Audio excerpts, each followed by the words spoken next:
Halo Sobat Tamta, semoga kita semua selalu dalam lindungan Tuhan Yang Maha Esa, diberikan kesehatan, serta dimudahkan dalam segala urusannya. Di video kali ini, kita akan membahas tentang sejarah Petrus, cerita misterius pada zaman pemerintah Orde Baru. Sebelum melanjutkan videonya, mari sama-sama kita dukung channel ini dengan cara tekan tombol subscribe, like, komen, share, dan jangan lupa tekan tombol loncengnya agar tidak ketinggalan video-video yang menarik, informatif dari Tamta Journey.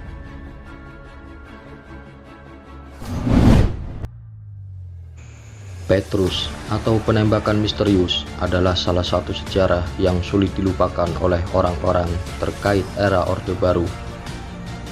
Rentetan peristiwa Petrus ini menjadi momok menakutkan bagi orang-orang yang berlatar belakang dan memiliki rekam jejak dalam dunia kriminal. Petrus sendiri merupakan suatu operasi rahasia dari pemerintahan Soeharto pada tahun 1980-an yang bertujuan untuk memberantas tingkat kejahatan yang begitu tinggi pada saat itu.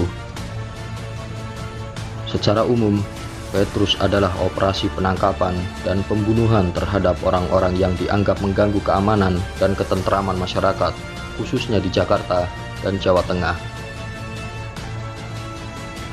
Bahkan, sebagai bentuk shock terapi, korban yang dibunuh dan sudah menjadi mayat, kemudian sengaja dibuang dan tergeletak di pinggir jalan agar bisa disaksikan oleh banyak orang. Hal itu juga untuk membuat jera preman lain, supaya orang banyak mengerti bahwa terhadap perbuatan jahat masih ada yang bisa bertindak dan mengatasinya.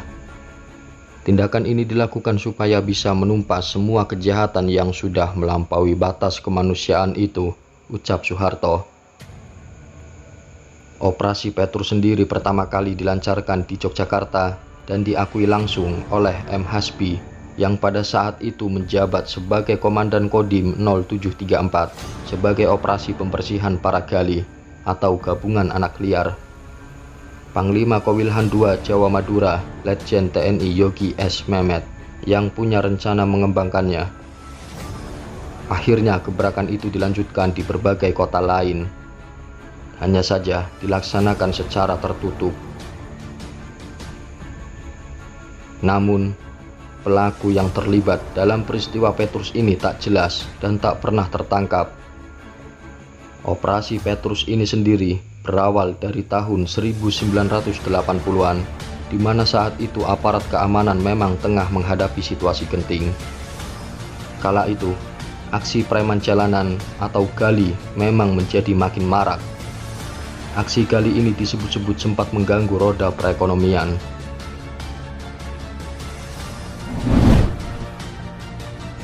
Operasi Petrus berlangsung tertutup.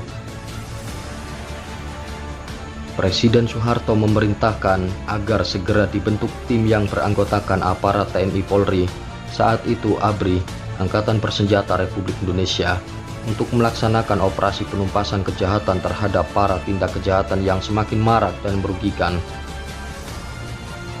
Pada tahun 1982, Soeharto memberikan penghargaan kepada Kapolda Metro Jaya, Maijen Pol Anton Sujarwo, atas keberhasilan membongkar perampokan yang meresahkan masyarakat. Kemudian, pada Maret di tahun yang sama, Soeharto meminta polisi dan ABRI mengambil langkah pemberantasan yang efektif untuk menekan angka kriminalitas di hadapan rapat pimpinan ABRI. Lalu, dalam pidatonya pada 16 Agustus tahun 1982, ia masih menyampaikan hal yang sama. Akhirnya, permintaannya itu disambut oleh Pangkop Kamtib Laksamana Sudomo dalam rapat koordinasi dengan Pangdam Jaya, Kapolri, Kapolda Metro Jaya, dan Wakil Gubernur DKI Jakarta di Markas Kodam Metro Jaya tanggal 19 Januari tahun 1983. Dalam rapat itu diputuskan untuk melakukan operasi celurit di Jakarta. Langkah ini kemudian diikuti oleh kepolisian dan ABRI di masing-masing kota dan provinsi lainnya. Operasi Celurit itu merupakan operasi pemberantasan kejahatan. Kodam Jaya berada langsung di bawah komando Pangop Kamtib Sudomo dalam operasi tersebut. Sudomo dalam pernyataannya yang dimuat Sinar Harapan 27 Juli tahun 1983 menyatakan bahwa operasi itu tidak hanya ditujukan untuk menindak pelaku kejahatan, melainkan juga untuk menginventarisasi nama-nama pelakunya.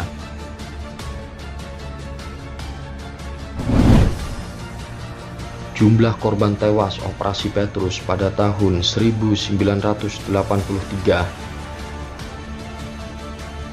Pada tahun 1983 tercatat sebanyak 532 orang tewas, 367 orang diantaranya tewas akibat luka tembakan.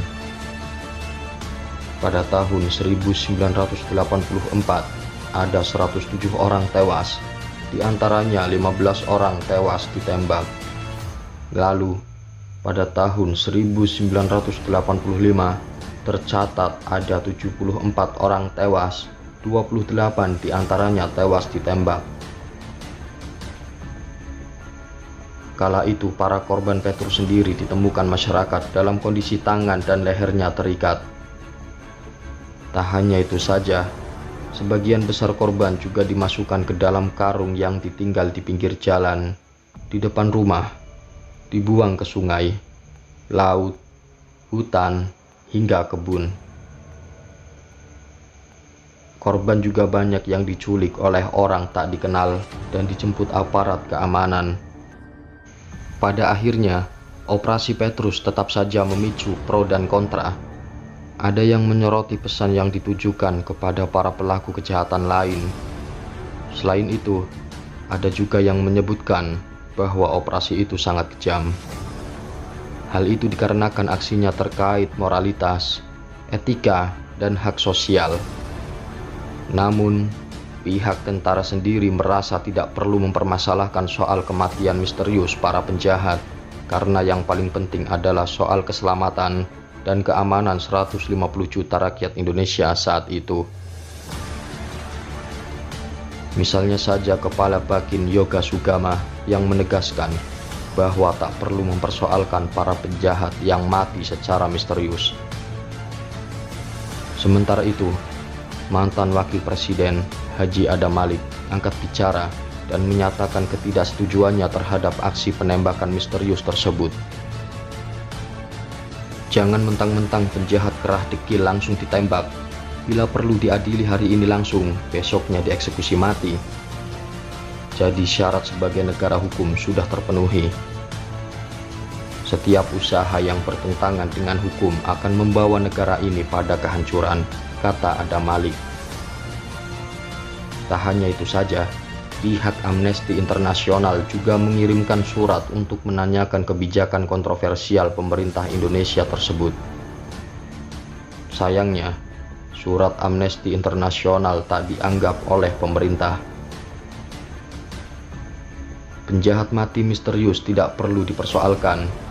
Mengenai adanya surat Amnesty International yang katanya mempersoalkan ini itu, termasuk penjahat terbunuh di Indonesia. Ini merupakan kepentingan yang lebih besar daripada mempersoalkan penjahat yang mati misterius dan persoalan-persoalan asas yang dipermasalahkan, kata Yoga Sugama. Cerita korban yang selamat dari hantaman Petrus. Memang ada ribuan korban yang meregang nyawa dari Operasi Petrus. Namun, ada pula sedikit orang yang ternyata berhasil selamat. Salah satunya adalah Bati Mulyono, seorang ayah yang meninggalkan anaknya bertahun-tahun lantaran memutuskan untuk bersembunyi di hutan Gunung Lawu demi menghindari Petrus. Pada Juli 1983, Bati Mulyono sedang mengemudikan mobil Toyota Hardtop melintasi Jalan Kawi Semarang. Namun, tiba-tiba peluru menyasar ke arah mobilnya yang berasal dari dua motor yang menyalipnya dengan deras.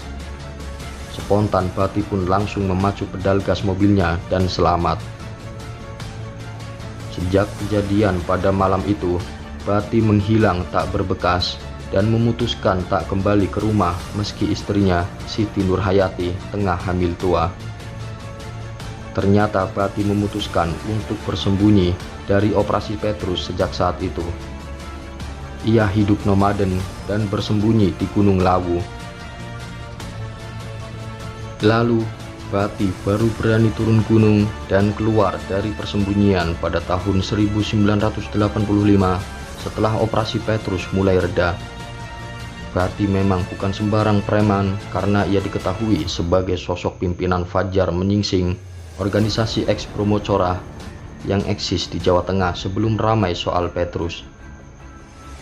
Yayasan Fajar Menyingsing merupakan organisasi massa yang menghimpun ribuan residivis dan pemuda di daerah Jawa Tengah. Organisasinya itu didukung oleh Gubernur Jawa Tengah Supardjo Rustam, Ketua DPRD Jawa Tengah Widarto, dan pengusaha Sutikno Wijaya. Dengan restu elit penguasa daerah, Bati menjalankan bisnisnya mulai dari jasa broker sampai dengan lahan parkir di wilayah Jawa Tengah. Setelah saling silang pendapat di masyarakat dan tekanan dunia internasional, akhirnya pemerintah Orde Baru menghentikan sama sekali operasi tersebut pada tahun 1985. Sejak dimulai pada penghujung tahun 1982 sampai dengan berakhir, ada sekitar 1.000 lebih korban tewas.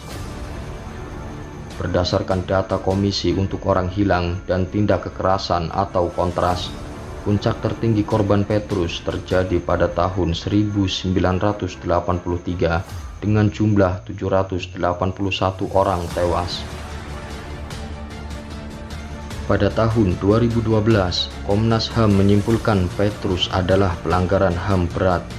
Bahkan, Ketua Yayasan Lembaga Bantuan Hukum atau LBH, Adnan Buyung Nasution SH, menyatakan jika usaha pemberantasan kejahatan dilakukan hanya dengan main tembak tanpa melalui proses pengadilan, maka hal itu tidak menjamin adanya kepastian hukum dan keadilan. Padahal, kedua masalah tersebut merupakan tuntutan hakiki yang diperjuangkan orang-orang sejak zaman Romawi kuno. Jika cara-cara seperti itu terus dilakukan, maka lebih baik lembaga pengadilan dibubarkan saja, kata surat kabar Sinar Harapan 6 Mei 1983. Sekalipun mereka penjahat, namun sebagai manusia berhak mendapat keadilan melalui lembaga peradilan.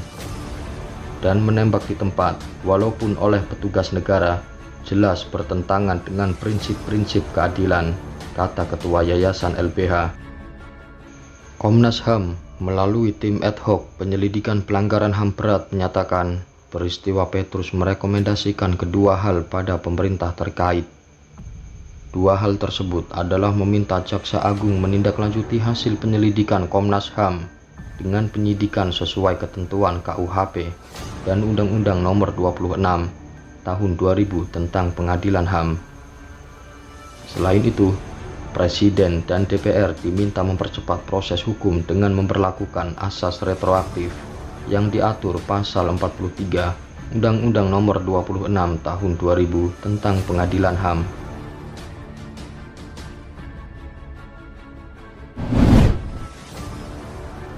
Demikianlah yang bisa kami sampaikan tentang sejarah Petrus, cerita misterius pada zaman pemerintah Orde Baru. Silahkan berikan kritik dan saran di kolom komentar agar channel ini semakin berkembang dan menjadi lebih baik lagi ke depannya. Semoga video ini bermanfaat dan menambah wawasan untuk kita semua. Terima kasih.